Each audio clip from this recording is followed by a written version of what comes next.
Djeca se razvijaju i rastu brže nego što ste ikada mogli zamisliti. I tako kada ste taman ušli u ritam dojenja ili hranjenja bočicom, već je došlo vrijeme dohrane.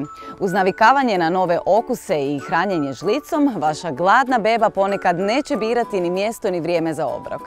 Čime se voditi kada je o dohrani riječ, kako biti spreman u svakoj situaciji i što je najvažnije, pronaći hranjiv obrok prilagođen vašoj bebi koji će naprosto obožavati, saznaćemo u prilogu. Majčino mlijeko ispunjava djetetove nutritivne i energetske potrebe do navršenog 6. mjeseca djetetovog života. Nakon toga ispunjava otprilike nekakvih 70% djetetovih potreba. I to je znači period kada moramo početi sa dohranom.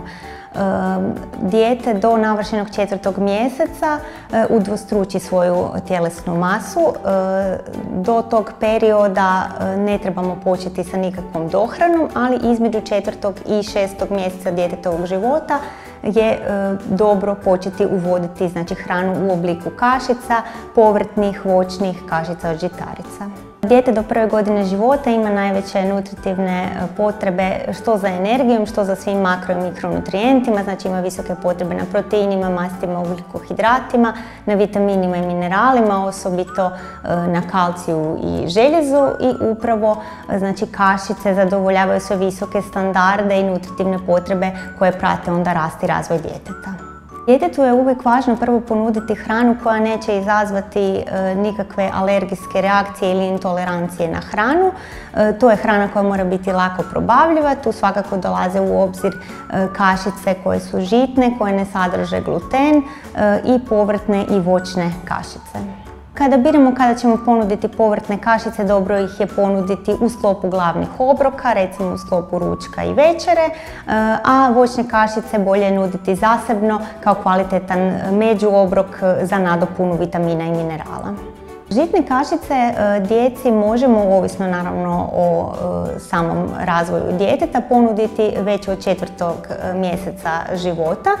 To moraju biti tada bezglutenske kašice, najčešće se nude kašice na bazi riže, kukuruza, prosa, heljde, kasnije i druge žitarice. Mesne kašice je dobro pričekati malo i uvoditi ih tek od napunjenog 7. ili 8. mjeseca djetetovog života, uvijek početi sa bijelim pilećim mesom, znači kuhanim, tek kasnije ponuditi puretinu, teletinu, junetinu, govedinu u obliku mesnih kašica. Djeci se svaka hrana, znači kada radimo nadohranu, treba nuditi polagano u maloj količini. Takve namirnice nove koje uvodimo nikad nisu zamjena za cijeli obrok, dodaje se djeci 1, 2 do 4 žličice hrane.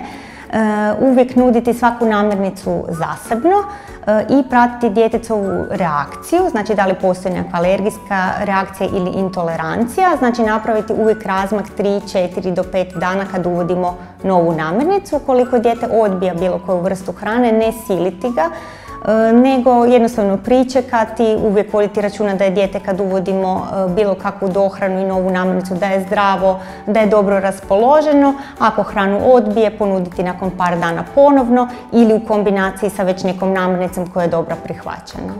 Kada smo recimo vani ili nismo uspjeli spremiti domaću dječju kašicu, možemo svakako posegnuti za nekim gotovim pripravkom. Proizvođači se dječje hrane itekako vode time da te kašice budu vrlo kvalitetne, iz ekološkog uzgoja, da su to znači visoko vrijedni nutritivni proizvodi.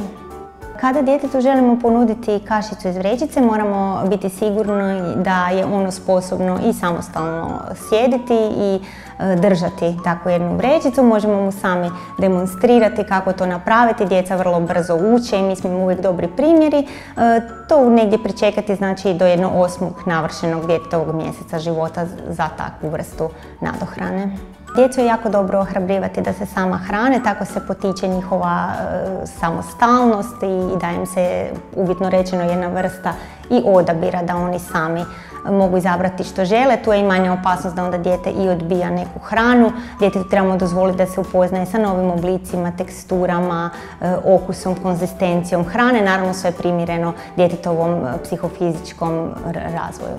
svako dijete individualno napreduje, da je gotovo sa kašicama, neko dijete će u principu pokazivati već sa godinu dana i moći će se susretati sa gotovo svom krutom hranom. Nekom drugom djetetu trebati će i do godinu dana, znači 18 mjeseci bi trebao biti nekakav period kada bi dijete trebalo samostalno moći konzumirati krutu hranu.